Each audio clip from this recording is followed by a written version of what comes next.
ये अनटचेबिलिटी कैसे नहीं होनी चाहिए, तो जो आर्टिकल 17 है कॉन्स्टिट्यूशन का, उसके बेसिस पे ये बनाया गया है। All I have written all points. It is everything belongs to your syllabus. तो इसमें इसकी परफॉर्मेंस क्या है, स्कीम्स के SC, ST, minority, disabled, transgender के लिए, women and children, elderly people के लिए जो स्कीम्स बनाते हैं। कॉन्स्टिट्यूशन में देखो तो कॉन्स्टिट्यूशन में दो चीजें और बड़ी अच्छी लिखी गई हैं। Directive principle of state policy, इसमें आर्टिकल 38 की अगर बात हो तो उसमें वेलफेयर स्टेट की बात कही गई है। सोशल जस्टिस एक्चुअली में मैम है क्या है, इसको देखो आप तो ये फेयर एंड इक्विटेबल डिस्ट्रीब्यूशन की बात इसमें आती है।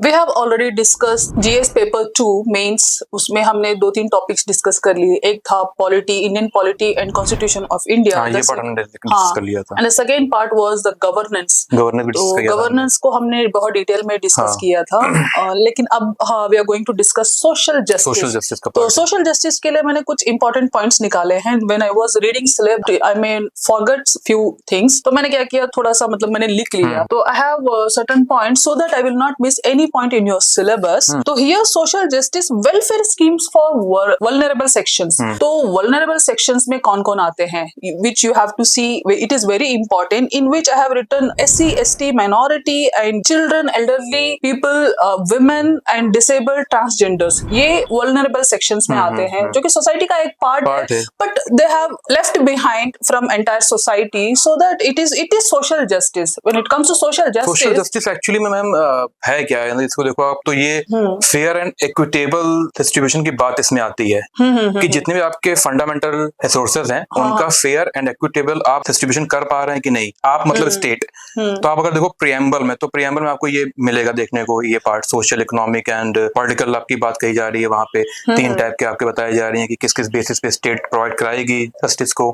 दूसरी चीज इसमें आप देखो, आप अगर कॉन्स्टिट्यूशन में देखो तो कॉन्स्टिट्यूशन में 2 चीजें और बड़ी अच्छी लिखी गई हैं। Directive principle of state policy, इसमें आर्टिकल 38 की अगर बात हो तो उसमें वेलफेयर स्टेट की बात कही गई है कि स्टेट कैसे कराएगी प्रोवाइड, कैसे करेगी वेलफेयर अपने लोगों का, अपने जो यहाँ के बाशिंदे जो रहने वाले लोग हैं उनका। और इसमें एक चीज और अच्छी लिखी है DPSP में ही, डायरेक्टिव प्रिंसिपल में ही, जिसमें आर्टिकल 39 B और C जो कि बताते हैं डॉक्ट्रिन ऑफ पब्लिक ट्रस्ट। इसमें क्या है, इसमें क्या है, इसमें भी रिसोर्स के डिस्ट्रीब्यूशन की बात कही गई है और कंसेंट्रेशन ऑफ वेल्थ की बात कही गई है कि कंसेंट्रेशन ऑफ वेल्थ जो है, वेल्थ का कंसेंट्रेशन किसी एक हाथ में, किसी एक आदमी में या किसी एक इंस्टीट्यूशन में, बॉडी में नहीं होगा, इक्विटेबल होगा डिस्ट्रीब्यूशन उसका। Equitable means equal distribution. ये टर्म समझना बहुत जरूरी है इस पार्ट में सोशल जस्टिस। तो इसमें इसके परफॉर्मेंस क्या है, स्कीम्स के SC, ST, minority, disabled, transgender के लिए, women and children, elderly people के लिए जो स्कीम्स बनाते हैं, उस स्कीम्स का परफॉर्मेंस क्या होगा, and mechanism, loss, institutions, bodies, constitution for protection and betterment of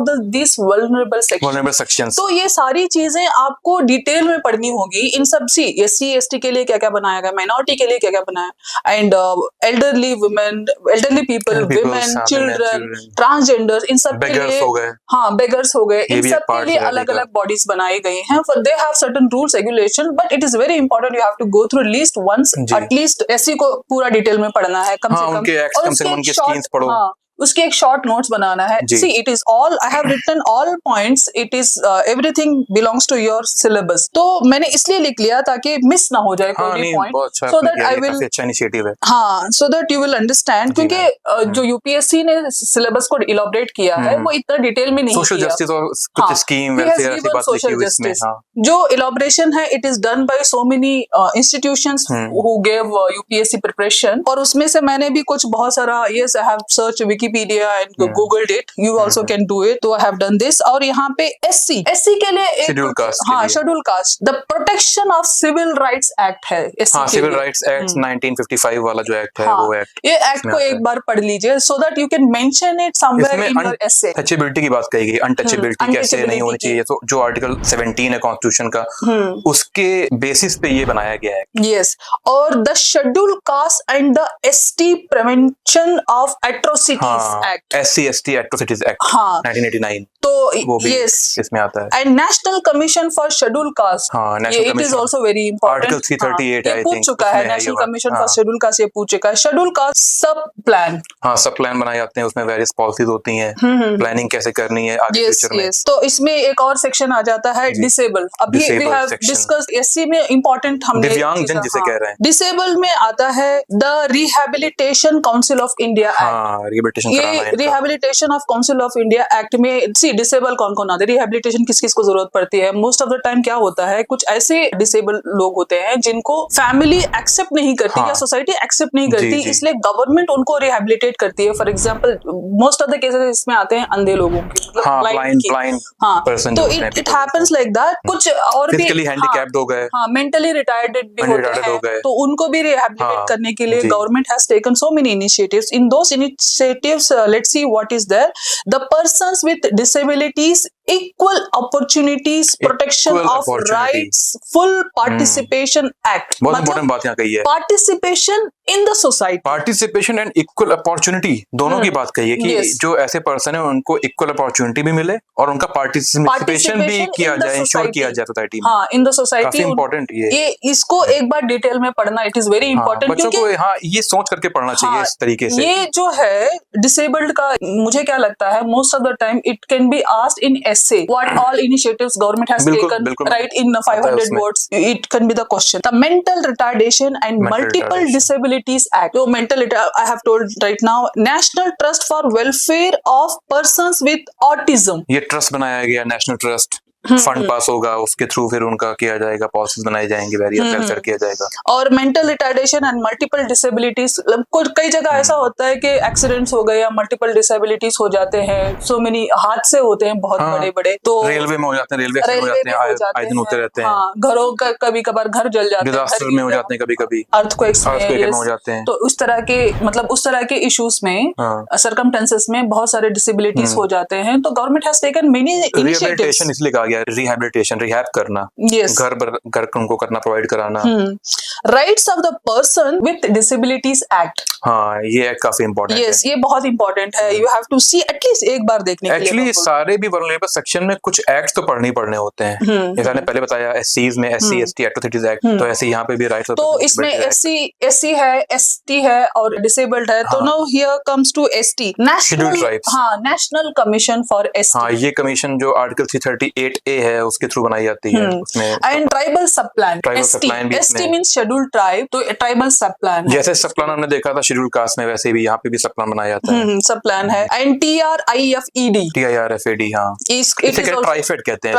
TRIFED क्या है, ये मार्केट होती है एक्चुअली में, जो प्रोड्यूस हो रहे हैं ट्राइबल एरियाज में या फॉरेस्ट जो आपके एरियाज हैं, वहाँ जो ट्राइब्स के थ्रू जो प्रोड्यूस हो रहे हैं, प्रोडक्शन होता है, तो उनके लिए मार्केट करना, जैसे कि शहद हो गया, या अभी आजकल ऑयल हो गया, शहद हो गया, छोटी मोटी उनकी बास्केट बनाना हो गया, बास्केट, हाँ ये सब हो गया, मेडिसिन की फॉर्म में, हैंडीक्राफ्ट्स, तो उनके लिए मार्केट प्रोवाइड करना, ये ट्राइफेड का काम है। और ST and other traditional forest developers, इसे FRA एक्ट भी कहते हैं। Recognition of forest rights act, जी, फॉरेस्ट राइट एक्ट, इसे FRA एक्ट इसे बोलते हैं। और इसके साथ साथ वल्नरेबल सेक्शंस में एक और भी आता है, minorities, national commission for minorities, national commission for religious and linguistic minority. ये इसलिए जरूरी पढ़ना, रिलीजियस एंड लिंग्विस्टिक माइनॉरिटी, क्योंकि आर्टिकल 2930 जो दिए गए हैं कॉन्स्टिट्यूशन में, उसमें लिंग्विस्टिक और रिलीजियस माइनॉरिटी के ही बारे में बताया गया। उसमें ये साफ साफ मेंशन है कि माइनॉरिटीज मींस क्या, तो on the basis of linguistic and on the basis of religion है, दो बेसिस पे आपके माइनॉरिटीज का डिस्टिंग्विश किया गया है उसमें। And here when it comes to vulnerable section, yes, women also, see, women is part of your entire population, 50% approximately, तो उसके साथ साथ she also comes under vulnerable section because कहीं ना कहीं she is illiterate, she has been prohibited with so many opportunities, she might have not given that much advantage which have male gender has gained, तो ये सारी चीजें हैं, why women considered as vulnerable section, and also women के साथ साथ children भी हैं, हाँ, तो जनरली जब women की बात आती है definitely children also will be there, और इसमें आता है the immoral traffic prevention act, women trafficking आपने सुना होगा। Women trafficking. तो हाँ, द इमोरल ट्रैफिकिंग मतलब morally it is not good, morally मतलब सोसाइटी के लिए अच्छा नहीं है। उस आर्टिकल 23 में भी इसके बारे में मेंशन किया गया है। The indecent representation of women Indecent prevention representation of women prevention सी act. आप किसी भी औरत को इनडिसेंटली कहीं प्रेजेंट नहीं हाँ, कर सकते। exactly. मान लो कोई न्यूज बोल रही है तो उसको आप फोर्सफुली कुछ ऐसा ड्रेस नहीं पहना सकते जिसमें she is exposing her private any उस तरह की कंसेंट चीजें। है कि नहीं, अदरवाइज कंसेंट बेसिस पे आप नहीं कर सकते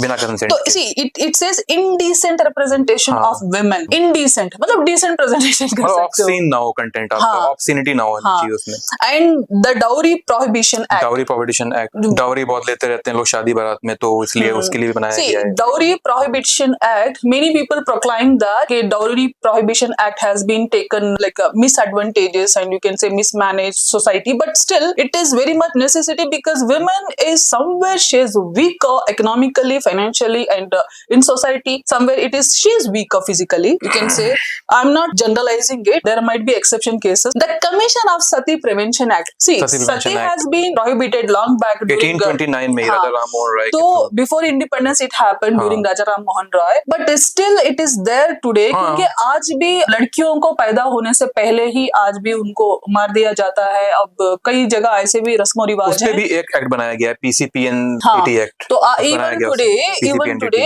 हाँ, जब किसी का हस्बैंड की डेथ हो हाँ, जाती जी। है, she will not have opportunity to get married again, इस तरह की बहुत सारी चीजें हैं। तो it is this act is still running, जी। It is still in working condition. condition. So the prohibition of child marriage act, child marriage तो बहुत कॉमन है, सबको पता है, आज भी हो ही रही है, होती आज रहती भी है। हो रही है क्योंकि आजकल के बच्चे तो because of food change in so much like we are using so much pesticides in food, तो हार्मोनल डेवलपमेंट्स हो जाते हैं because of so many reasons, child marriages भी हो रहे हैं। पैट्रियार्ची इसमें एक पार्ट है, पैट्रियार्ची की वजह से ही चाइल्ड मैरिज होती है मोस्टली, या विलेज सेक्शन में देख लो वहाँ होती है। Now here comes to protection of women from domestic violence Domestic act. violence. Dowry act is different वो from different है, domestic हाँ, violence. जी। तो कई जगह पे इवन औरतों को समझ में नहीं आता where she should file a domestic complaint. Violence means आप मेंटल हैरेसमेंट कर रहे हो या फिर आप फिजिकल अब्यूज उसका हो रहा है, आपकी वाइफ है लेकिन फिर भी ऐसा कर रहे हो आप, तो इसलिए ये एक लॉ काफी फिजिकल इंपॉर्टेंट वायलेंस में इट इज नॉट नेसेसरी आप अपनी वाइफ को के साथ ही हो, इट इज ऑल्सो इम्पोर्टेंट। आपकी मदर भी हो सकती है, आपकी बहन भी हो कोई भी हो सकती सकता है है, इसमें। या आपकी नाउअडेज लिविंग रिलेशनशिप वाला भी Living है ना, partnership, हाँ, ये भी it is also important. And economic abuse भी इसमें होता है,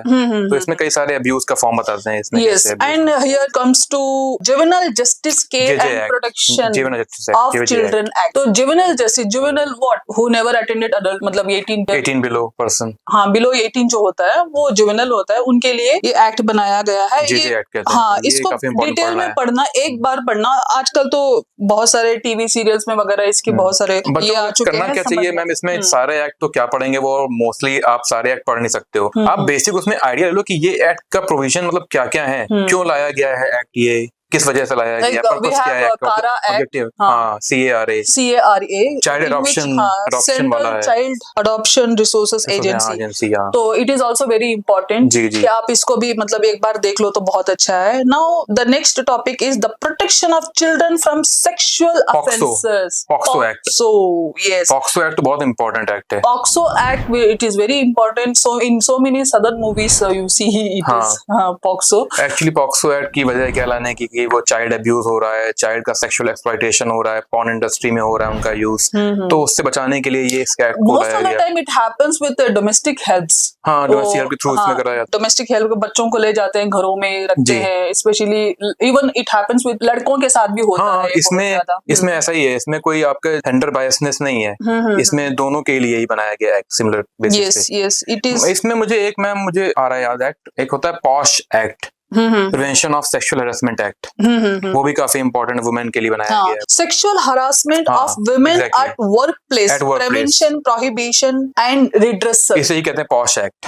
prevention of sexual harassment at the work place act काफी इंपॉर्टेंट एक्ट है। ये विशाखा जो आपकी थी गाइडलाइंस, उसके बाद ये एक्ट बनाया गया। लोगों को याद होगा निर्भया केस, उसके बाद ये एक्ट आया पिक्चर में, ये वही एक्ट 2011 इंसिडेंट। हाँ 12-13 का, आप देख लीजिए 13 का एक्ट होगा ये। Pre conception and pre Natal diagnostic यही मैं कह रहा था एक्ट उस समय PC and PNDT act. See ये सारे मैंने लिख के लाए हैं because I want you to know each and every point so that at least you go through it. We are going to upload everything in our website and also in PDF form in Telegram channel so that you will don't feel any difficulty to find it out. तो मैंने पहले लिख दिए हैं ताकि कोई भी चीज मिस ना हो। तो now here it comes to gender budgeting. Gender budgeting ये मैम एक काफी इंपॉर्टेंट सेक्शन है। 2004-5 से ये वाला फिनोमेना शुरू किया गया और अभी भी दिखा रहा है काफी सारा ऐसा स्कीम है जो इसी के बेसिस पे बनाई जा रही है। जेंडर बजटिंग, अलग से बजट निकाल दिया जाता है कुछ स्पेसिफिक स्कीम बनाने के लिए, पॉलिसी बनाने के लिए, इनिशिएटिव बनाने के लिए। काफी इंपॉर्टेंट है। And national policy for women, actually policy आपको सबकी पढ़नी पड़ेगी। National policy for women, national policy for every section, जो भी वल्नरेबल सेक्शन है, आप एक बार उनको देखो जा करके, जितनी भी पॉलिसी आपकी नेशनल लेवल पे है बनी। एंड डोमेस्टिक वायलेंस एक्ट, हाँ इस पे हम लोग बात कर चुके हैं ऑलरेडी। डोमेस्टिक वायलेंस एक्ट, ये एक और एक एक्ट बना है डोमेस्टिक वायलेंस। हाँ डोमेस्टिक वायलेंस यहाँ पे इररिस्पेक्टिव ऑफ जेंडर है, औरत भी कर सकती है, औरत भी कर सकती है, औरत भी कर सकती है domestic violence. Maternity benefits amendment act, ये तो रिसेंटली चल रहा है। इसमें वही 24 एक्ट वीक्स में आप अबॉर्शन करा सकते हैं कि नहीं करा सकते हैं। इलेक्शन का कैनवास में भी चल रहा है ये।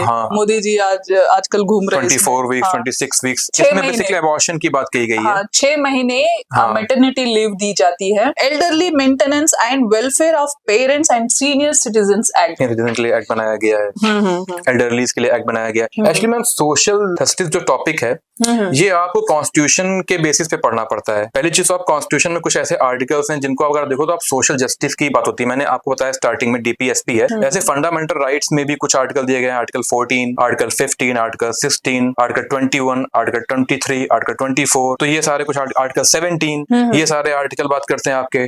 और आपके आर्टिकल जैसे आपका प्रियम्बल हो गया, प्रियम्बल में भी बात होती है इसी की। तो सोशल जस्टिस एक वाइड फिनोमेना है, एक होलिस्टिक अप्रोच यहाँ पे होती है, देखनी होती है। और बेसिकली इसमें करना ही क्या है, इसमें आपको 3 चीजें बेसिकली आपको देखनी होती हैं। सेक्टर स्पेसिफिक, सेक्शन स्पेसिफिक और आपके एरिया स्पेसिफिक, कैसे आपके दिया जा रहा है, कैसे वेलफेयर किया जा रहा है। सेक्टर स्पेसिफिक मींस व्हाट, आपके सेक्टर मींस आपका हंगर ले लो, आपका हेल्थ ले लो, आपका एजुकेशन ले लो, फूड ले लो, इन सब सेक्टर्स में। सेक्शन में आप देख लो, सेक्शन में आपके जैसे आपने बताया कि SC ST है, वुमेन है, चिल्ड्रन है। एरियाज, वेरियस एरियाज में कैसा डेवलपमेंट हो रहा है, तो इस बेसिस पे आपको पढ़ना चाहिए बच्चों को। तो here issues relating to development and management of social sector services. So here we come to health sector. Health sector में अभी जो सर ने बताया health sector में क्या क्या चीजें हैं। India's performance on various health indicators, जो इंटरनेशनल लेवल पे जो health indicators होते हैं उसमें इंडिया का परफॉर्मेंस क्या है। ह्यूमन आपका डेवलपमेंट इंडेक्स देख लो, तो उसमें MPI देख लो, तो वो आप डिटेल में एक बार चेक कर लेना किस किस लेवल पे,